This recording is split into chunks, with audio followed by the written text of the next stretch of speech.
Okay. We are live. What's up, guys? Let me know when you get on here and what is happening. All right, close this up. Make sure this is rolling.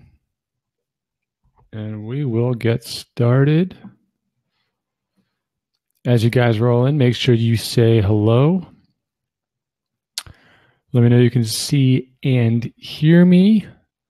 Just type right in that box who you are, where you're coming from, all that good stuff. And we'll get rocking and rolling ASAP. Javier's in the house. What's going on, Javier?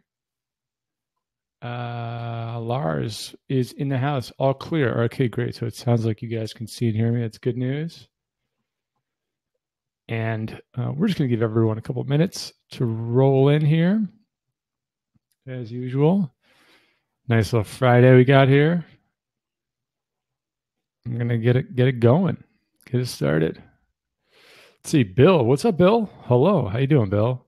Shelly from Victoria, British Columbia, Canada. Terrific. Man, how's it going up there in BC? I keep seeing pictures of my friends up at traveling around Canada in the summer, man. It makes me jealous. Beautiful up there. Beautiful country. Adrian's in the house. What's up, Adrian? Anish. What's up, Anish? Good morning. Happy Friday to you too, my friend. Lydia, what's up? Javier, good to have you back, as always. All right, guys. Well, everybody's going to come in here. If anybody here is new, welcome. You can just ask any question you want about apps, about your business, about marketing, really about anything, about anything that's going to get you from where you are to where you want to be as it relates to, the business, the apps, whatever. And I'm here to help. I'm here to do whatever I can. I got a couple of questions that got emailed in, which we can get to. But as always, you guys are here, so I'm always going to answer your questions first. I just full disclosure, I did not go to bed last night, so I'm a little groggy, but I'm pretty sure I'm sharp enough for your question. So that's the only caveat here. Lotus Land, Shelly. All right, cool. Never heard it called Lotus Land, but that sounds great. All right, cool. All right. Okay, Lars is new. Well, Lars, big welcome to you, and thank you for joining. Glad to have you here. Lars, if you have any questions about anything, feel free to post it in here. And we're just going to dive into it. I think that's always just the way to do it. Just get things started. We've got a new blog post coming out.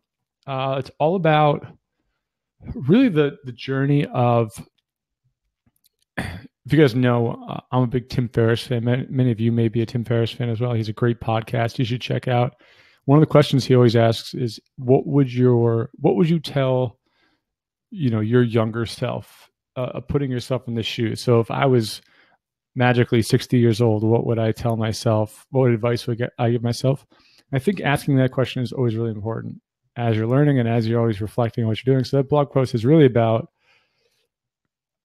as you look back on the app business, as I look back on the app business and where it's progressed to, and even where it is now, what things do I wish I had done differently? So that will come out in the next probably 24 hours or so. You can check the blog.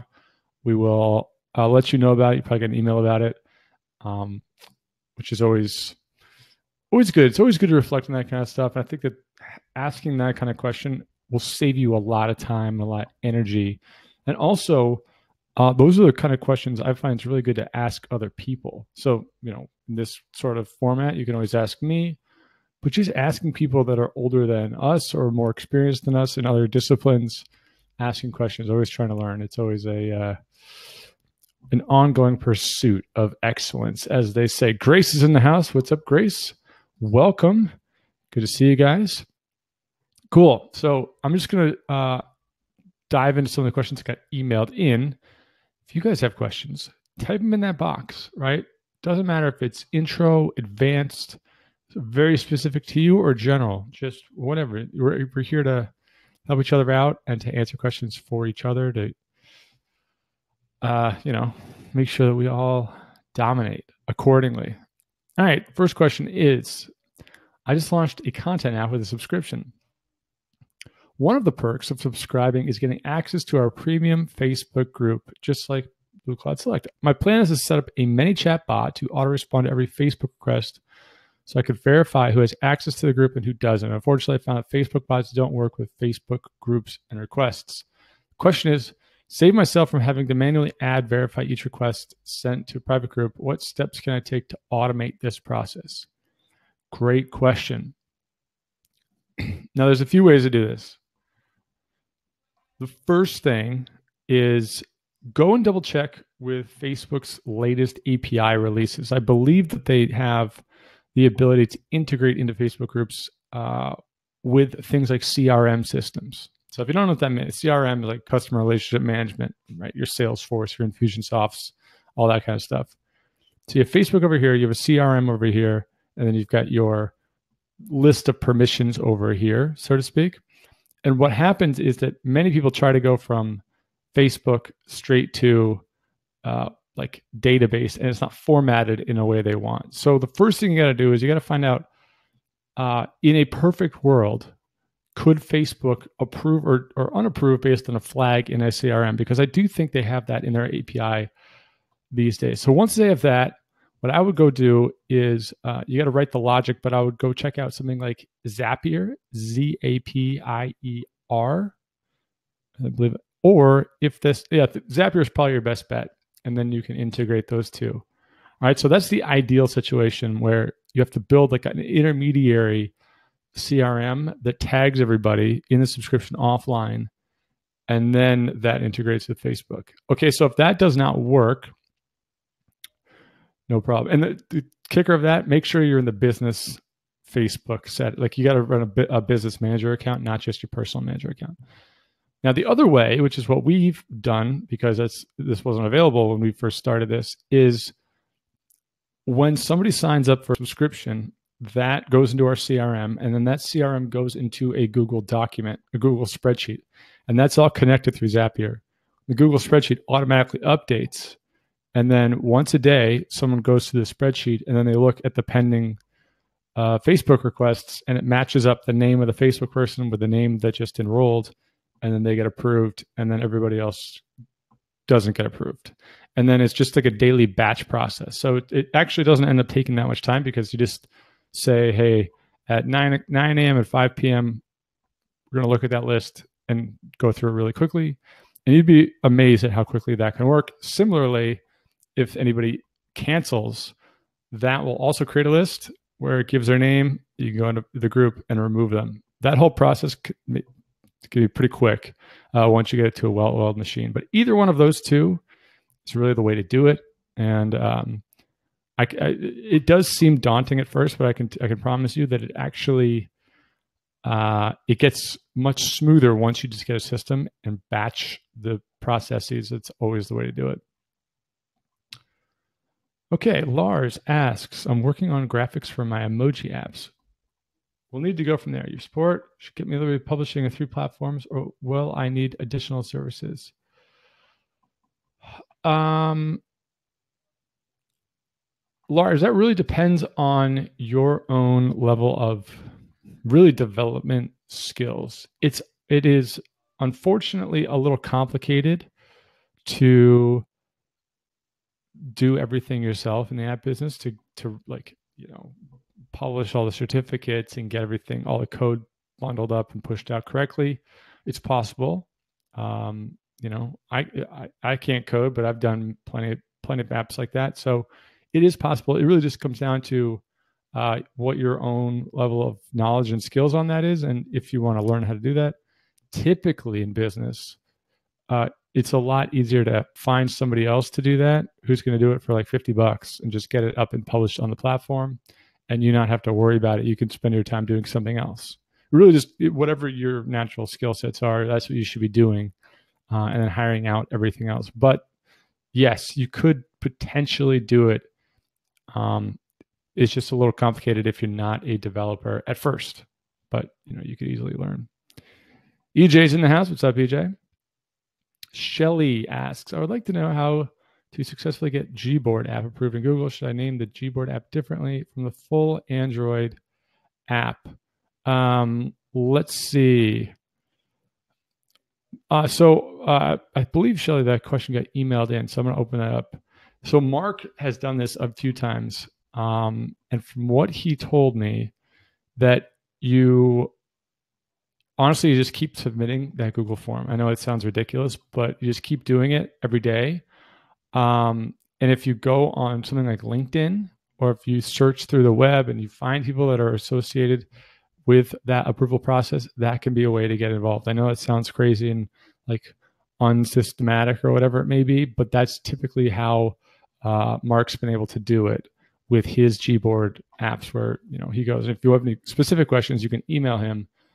Just go, support at Blue Cloud Solutions, Mark at Blue Cloud Solutions, either one, and he can specifically help you out on that. Now, the second part of your question is, do I make the names different? You make the second title different as it relates to Google, the Google board. So you might want to highlight it a little bit in the name, but really in the first screenshot, that's where you want to show them that's a little bit different, just so that there's a little bit of differentiator. But with the approval process, it's just one of those things. There's so many apps trying to get approved that it really just comes down to persistence, which is insane, but it is a manual process for all those companies still. 6 years later, they're still doing it manually. It's not a perfect situation, but it is what it is. All right. It's not a beer, it's just water. Javier, I have one question. It finally happened. The Chartboost closed my account. Fraudulent. They said fraudulent, they said, but of course the only thing I was doing was Apple search ads. I replied to their email, been 3 weeks, nothing. Any advice? Yeah, I mean, there is a lot of truth to this saying, the squeaky wheel gets the grease, right? For example, when that happened to me years ago, when the first time it happened to me, I should say, same thing. I emailed back and was like, hey, what's going on? And nothing. And now it's a little different because I'm in San Francisco. And so I emailed them back, nothing. And then finally, I just went to their offices and sat down. I was like, someone better give me an answer for this. And that got it straightened out. In your situation, obviously, you can't go walk down the street here to Chartboost offices or whatever it may be. But the more you find people and hunt people down and make a big stink about it, the more you will get attention. And there's a fine line between getting attention from the companies and from doing anything that's like slanderous. But you can start to write blog posts, share it on Facebook, write a blog post, and then tweet it at Chartboost and be like, hey, just want to let you know I'm sending this to my entire app community that you guys aren't responding. Put them on the hook for a lot of things. That can also get the deal done. The other thing, which is kind of more like in the what do you call it? Indirect, I guess, is the way to put it. If you approach any company, I find that if you ever want to get somebody in the company to respond to you, you always want to go to the sales department. So if you reach out to the sales department and they're like, listen, I've got a $22 million marketing budget for my ads, and I'm looking to spend it, you will get a response from somebody on the Chartboost team very, very quickly. And I'm not obviously this is a gray area, so I can't officially recommend this, but I've done this a few times where I've been like, that's what I've done. I've gone through the sales team. I get them on the phone. And I'm like, listen, if you do not get me on the phone with somebody from support right now, we're going to have a huge problem here. And it usually works. So I don't know, get creative about it, I guess. Bill, researching the top apps on Sensor Tower, I see an app that skyrocketed from the top to nowhere. They went from less than 5,000 installs to 1 million installs in a few days. What would you do to find out how they did that? I'm curious if they did that. I want to know how they achieved those downloads. Okay, Bill. So the first thing you want to do is you want to find out what country it was from. Because if those were from China or some country that is notorious for having bots and or illegitimate installs, that's your first big red flag. The second thing you do is you go to the website and you see if they have any partners. Because if they have a marketing team, a marketing service, so to speak, you go talk to the marketing team as a potential client, and they let you know what went down. You can search the news. The third and most direct approach, depending on the particular situation, is you actually email the developer or the development team. And you don't email them as a competitor being like, hey, how'd you do that marketing so I can do the same thing and get the same results? No one's going to respond to you if you ask that. But if you say, hey, look, I've got a Huffington Post column, and I want to write a article on what you guys are doing. I want to get you a ton of free publicity or whatever it may be. Can I interview you? And then you ask a few questions about their marketing strategy. That's the way to do it. Even if you don't have a Huffington Post column, writers, freelance writers will interview people. They will write the article and then they'll go pitch it to Forbes, Huffington Post, whatever. I mean, people do that all the time. So like last week, somebody interviewed me. She's a freelance writer and she wrote an article about some of the stuff I'm doing.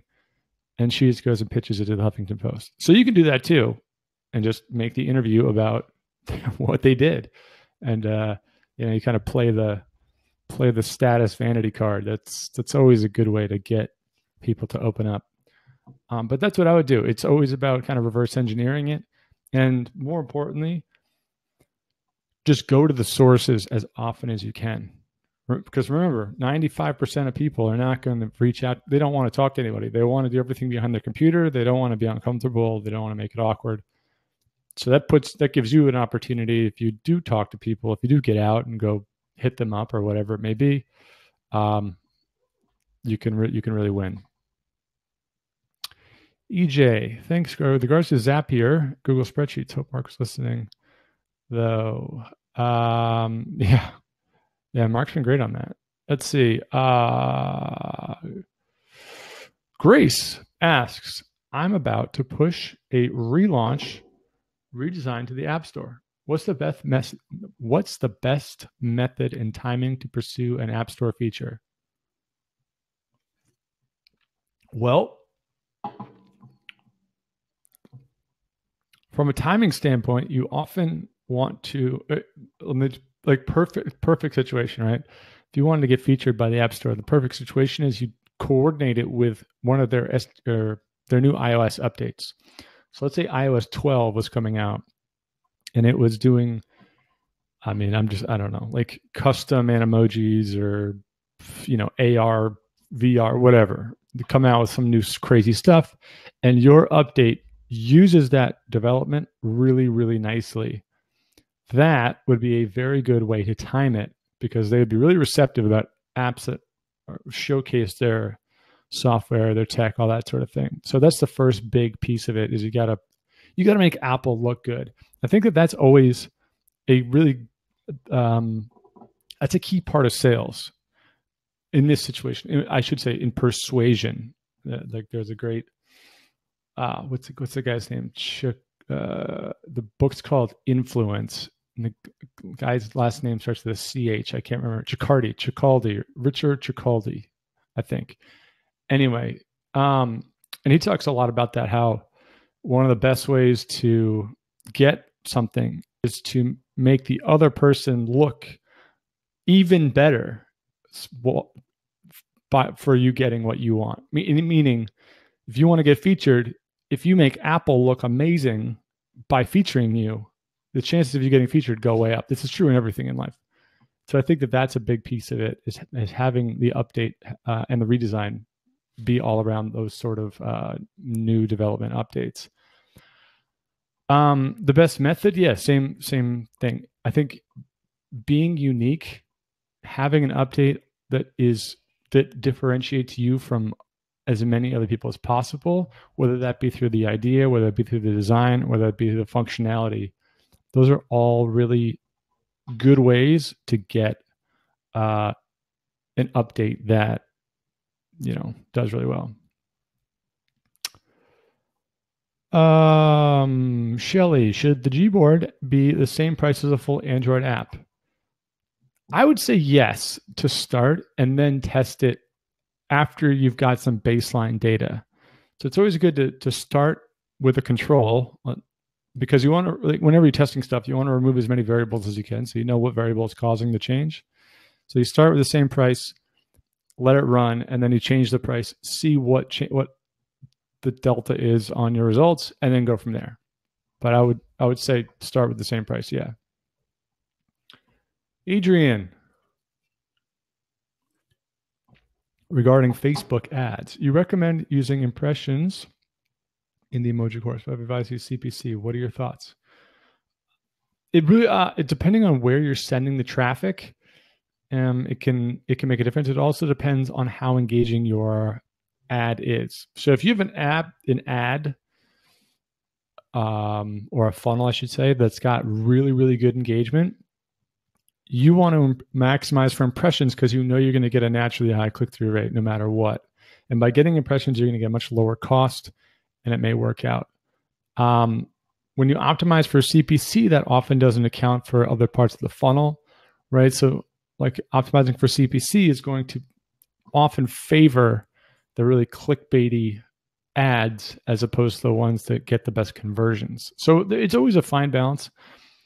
Like everything in advertising, especially in direct response advertising, you have to test. If there was a tried and true formula that worked every time forever, it wouldn't be a formula. So it's a place to start, and then you gotta test it yourself, because what might work, impressions might work for my ads, CPC might work for your ads, CPA might work, or CPI might work for somebody else's ads. So that's what I would say.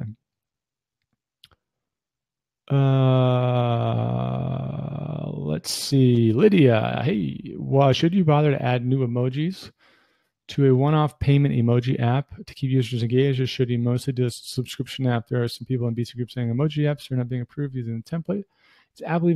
Is Apple getting even tougher on emoji? When you add emojis, I would typically add, you want to add, like the more stuff you add should always add to the lifetime value of an app. That's really going to be your best ROI no matter what. So if you are going to add more emojis to a paid app, the benefit for you is really, one, to increase the store ranking, because theoretically people would engage with the app more, which would make your rankings go up and therefore drive more revenue. Or you could incentivize people by saying, hey, look, we're giving you all these free new emojis. Go share this with somebody who loves this. Because there's a whole principle, like a psychological principle of reciprocity, where the more you give somebody for free, or the more you give somebody over the value that they think they paid for it, the more they feel like they owe you something. So you can use that to get them to share it. But that's a harder science to crack. So typically, if you're adding new content, you want to do it in a way that increases retention, which therefore increases lifetime value. People not getting approved using a template. I think that this is, we probably talk about this every time we get on the video. I think that this is not like, there's no individual, put it this way. If you do the amount, like if you do what everybody else is doing in a competitive space, it's very difficult to become the cream of the crop. It's tough to get into the app store. You have to show some unique value proposition, some unique functionality, something different, something better, some really good design to get in there. And I think that often when there's a template, it's like, hey, let's redo the emojis. Let's do something with the screenshots, but really I'm not going to hire a designer. I'm just going to kind of put something together, maybe get a nice looking icon, and then hopefully it goes in. But if everybody's doing that, now you got to do something even beyond that. That's where the creativity comes in. That's where the research and going and finding out what else other people are doing, what else works in the ecosystem. And that's how you get approved. So rejection is really just about, hey, this isn't unique enough. So, all right, I got to make it more unique. How do we make it more unique? Well, you go look and see what people want. You either add that, you design it in, whatever it may be.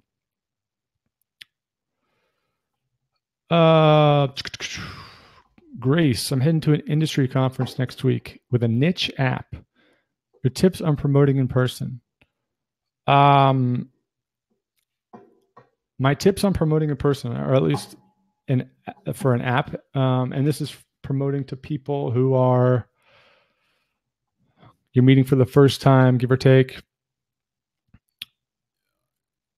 You're not going to get them to download the app on the spot.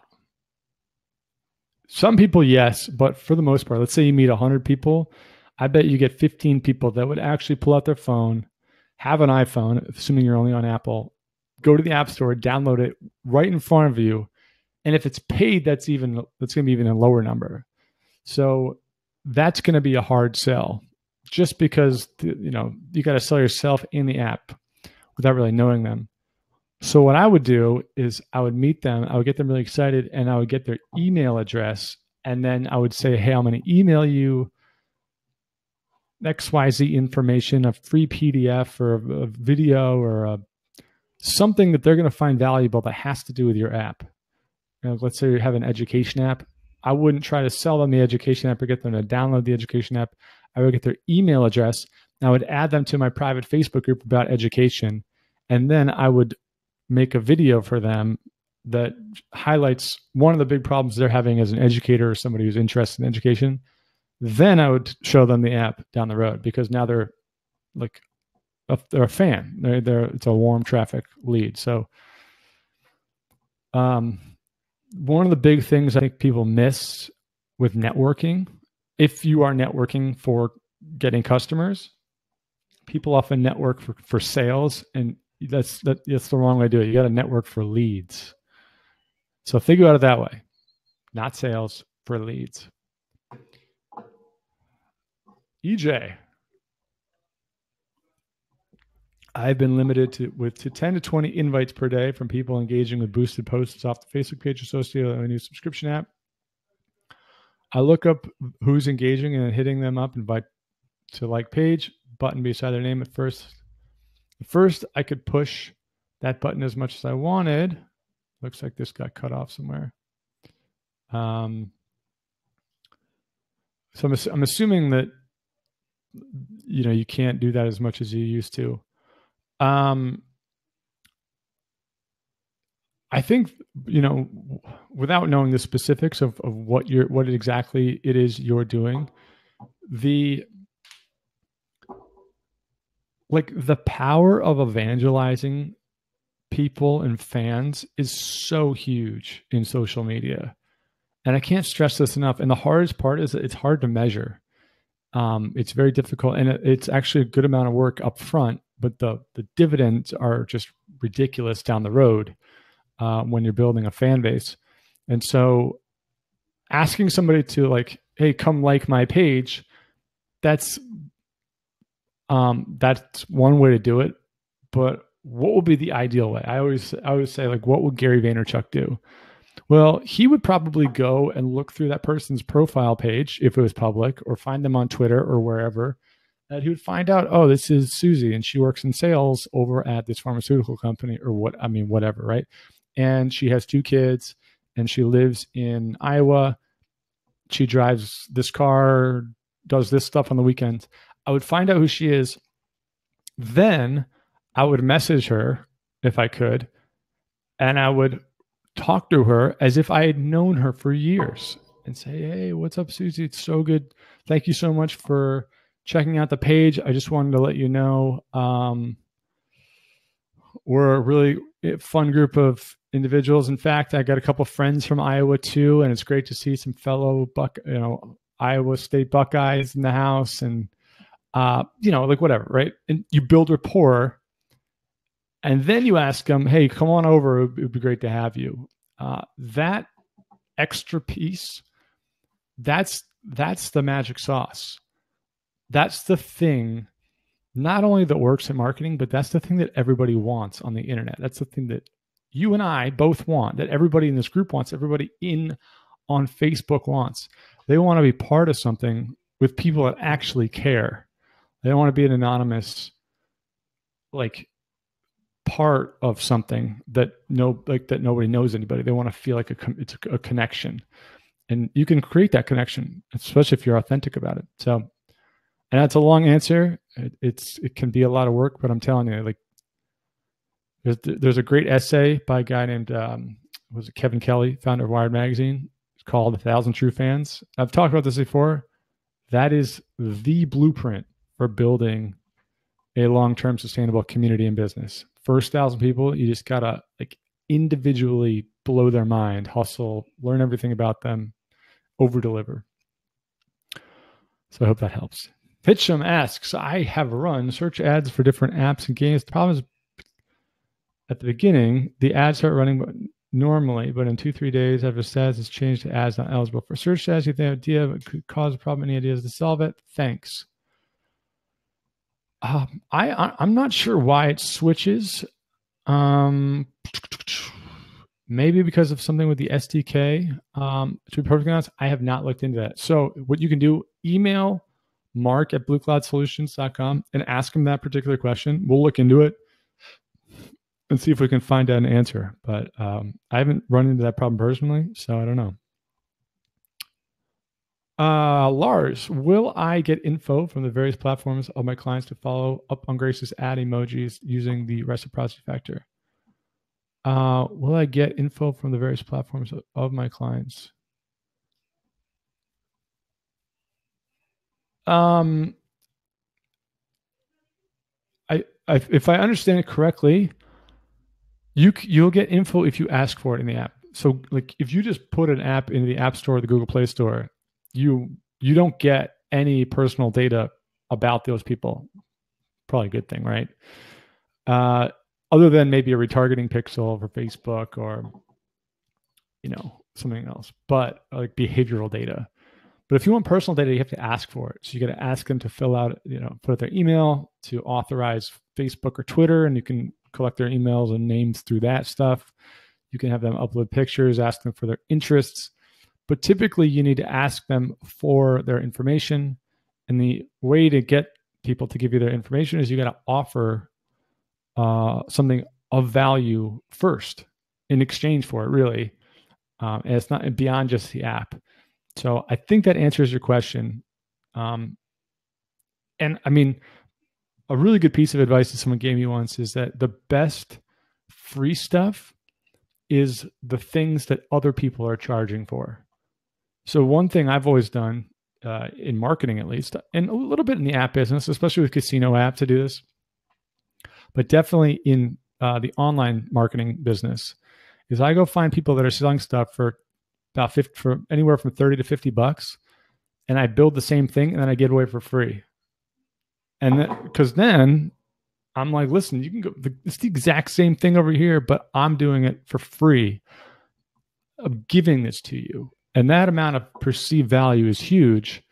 And that goes a very, very long way. It's a lot of work, but it works very, very well. And so when you're trying to get people to give you their information, going above and beyond, doing what other people are not going to do, it makes all the difference. And that's how you make, I'm not talking about making millions and millions of dollars. I'm just talking about making, $5,000 a month passive income. If you just get on that level for a while, it lasts a very long time. That kind of mentality, that edge of staying ahead. Lydia, second question. What kind of opportunities do you see for social, environmental responsibility in the future? Are there any models of these types of apps you recommend? That's a great question. I think that both of those topics are really like the foundation of those topics is really about community, right? Because without communities of people or groups of people, it is almost impossible. It is impossible to make any sort of social or environmental impact. And right now, a lot of these communities are being done, whether it be on Facebook or Twitter or, I mean, kind of on YouTube to us, maybe not, but like, you know, they're done online. I think that there's a big opportunity to create connections somewhere that really serve the particular needs of a person. So, for example, if you wanted to create a community around people that wanted to make an impact on the environment, you can create a chat app or a networking app, but you could also include information about the latest nonprofits that have to do with the environment. You could stream certain talks from people all within one platform. But you could make it a place where people could go and they could learn about the topic, but they could also connect with other people about the topic other than Facebook and whatever else. Because I personally think Facebook is on, I think in 2-3 years, Facebook is going to be nothing more than an ad data platform. I don't think it's going to be nearly as big as it is now. I think that people are going to tend to move into smaller and smaller groups, like communities, right? Like things like a private group, like let's say Blue Cloud Select, for example. I think that will become its own entity, and that could easily be an app or a community that you could build. And so I think that that's what I would focus on, building some place where people can make meaningful connections. Hope that helps. Adrian, is there any way to learn retention rates from apps like Calm and Headspace? Any way to learn retention rates from apps like Calm and Headspace?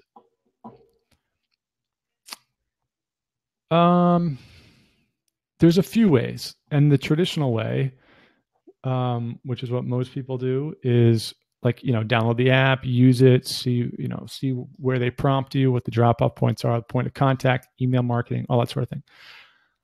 I think the other piece that is the road less traveled is go on YouTube and finding videos of people in the product space who work on this stuff all the time. So going and finding Alex Toohey, right? He's the founder of Calm. He's done plenty of talks about how they built the product of Calm. He talks a lot about things like NPS score, right? That's a way that you can measure not lifetime value, but like how often people come back and the kind of value of your customer. And they get into it, right? Or you go find YouTube talks out from guys like Nir Eyal, Nireyal, here with that book, Hooked. He talks a lot about this sort of thing, about how to get people retained in your product. But I think separating it from like, I got to find out how Calm and Headspace crushed it, separating that from how do people think about creating retention into products at all.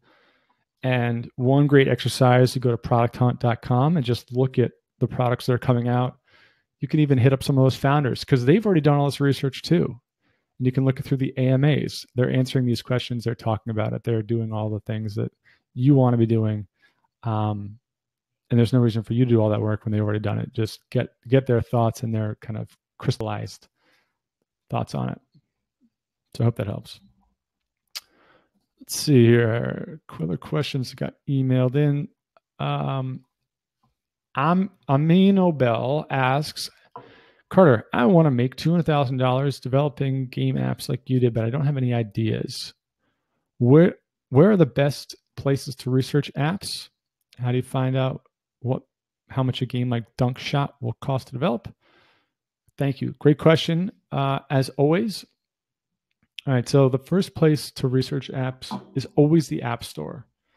100%. It always is. And it's always good to go through. I like to go through the paid charts, top 100, usually 50 through 100, because those typically don't have big teams or big development or marketing budgets behind them. So it's much more palatable, right? The average person could take that on. So I think that's the first place you want to go. And the second place you want to go is through the reviews. If you haven't already, go get the Blue Cloud App Formula course, go through modules 3, 4, and 5.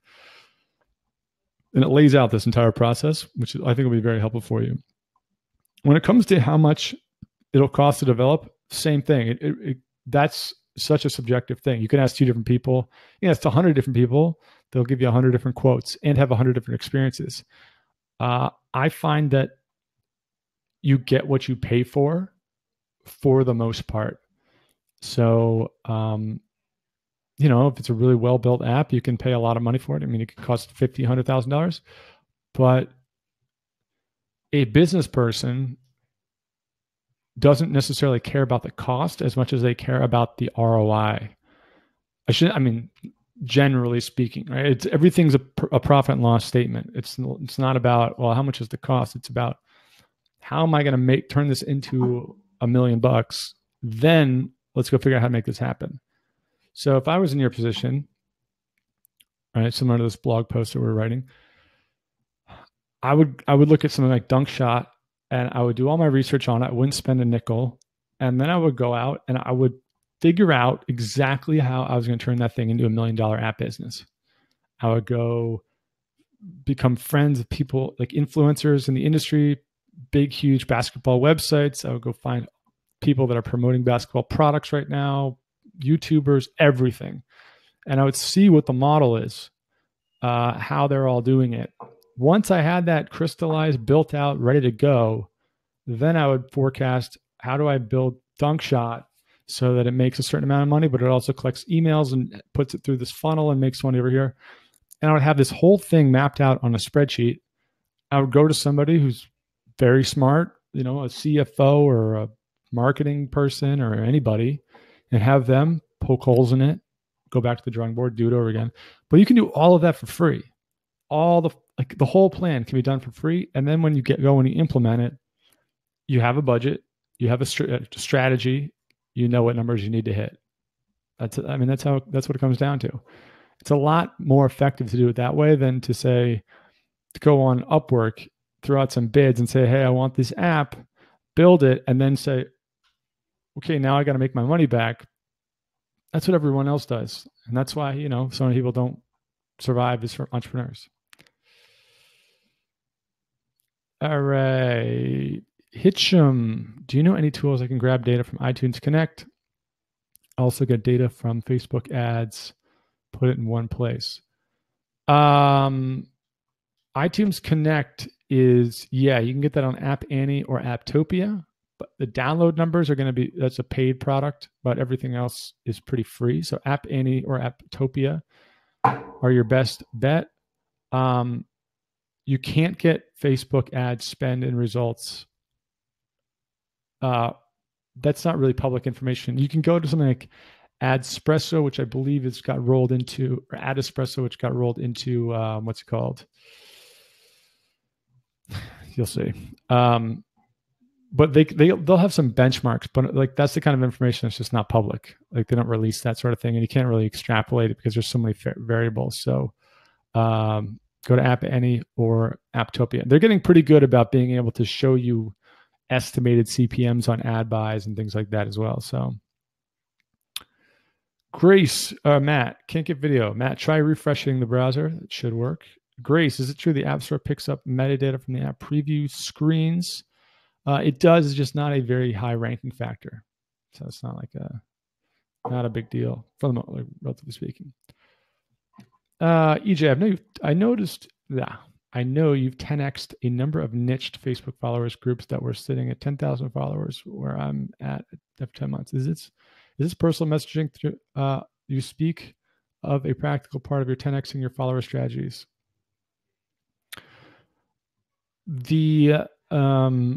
So the way I build big communities, right? Apps, drones, vlogging, crypto. I mean, there's like probably 10 or 12 of these kind of niche businesses I've built. The way you do it is you focus on the first, let's say 1,000 people, and you just over deliver. Of those 1,000 people, then you're going to find, let's say 50 of them are your power people, like people that are really, they've been looking for something like this. They've been looking for a community that they resonate with what you're doing and the message that you have. And you go super deep with those people. You really help them out. You respond to all their emails, all their messages, everything. After a couple of weeks, give or take, you evangelize them, because there's no way one person can ever go 10x in anything without some sort of massive leverage. You need leverage in everything you do. And in communities, the leverage comes from creating a top tier of like admins or moderators or anybody who will assume that top tier role for you. So EJ, the way you do that is, if you have, let's say, 10,000 followers, you need to go identify who are the 25 people that could potentially be admins, blow their minds, and then ask them if they want to be admins and moderators. Send them some free t-shirts or something, or, or if you want to do it for free, send them a card. It sounds cheesy, but it works. I mean, anything. Just show them that you do care. And first of all, you actually have to care. Like, you can't fake this stuff. And that's one of the big reasons, I think, is because I genuinely love communities. I love people. That's a big piece of it. And I think you do too. Send them stuff, help them out, go the extra mile, and then put them in a position where they can then go be evangelizing thousands and thousands of people, and ask them to, hey, can you email your friends and family and get them involved? Who do you think would be a great person? One of the best, there's a blog post I wrote. Many of you have read this maybe 3 or 4 years ago. The best networking advice I ever got was this guy. When I first started my company, one of my first companies in 2010, I just quit my job. No idea what I was doing. This guy was like a top insurance salesman. And long story short, he told me that anytime I had a meeting with anybody, at the end of the meeting, even if I was pitching them, I need to ask them for an introduction to 3 other people that met very specific criteria. And that one tactic will grow your audience and your network of highly qualified people faster than anything else. Whether you're selling stuff or promoting stuff or building something, anything. Just asking people, hey, who do you know that I can invite to this group? So you could message your top 25 people, EJ. You could message them and say, listen, I love what you've been doing. I noticed that you're Bernese Mountain Dog lover. Do you know 3 other people that are Bernese Mountain Dog lovers that I could send this something, this child, like $1 Bernese Mountain Dog stuffed animal to or something? And they'll be like, oh, Linda's got to have one. Bill's got to have one. Oh, let's get them in the group. I would love for you to send it to them. And then you hit them up, and then, but yeah, you gotta create leverage. Leverage is the key to everything in life. I'm telling you. If I knew then what I knew now.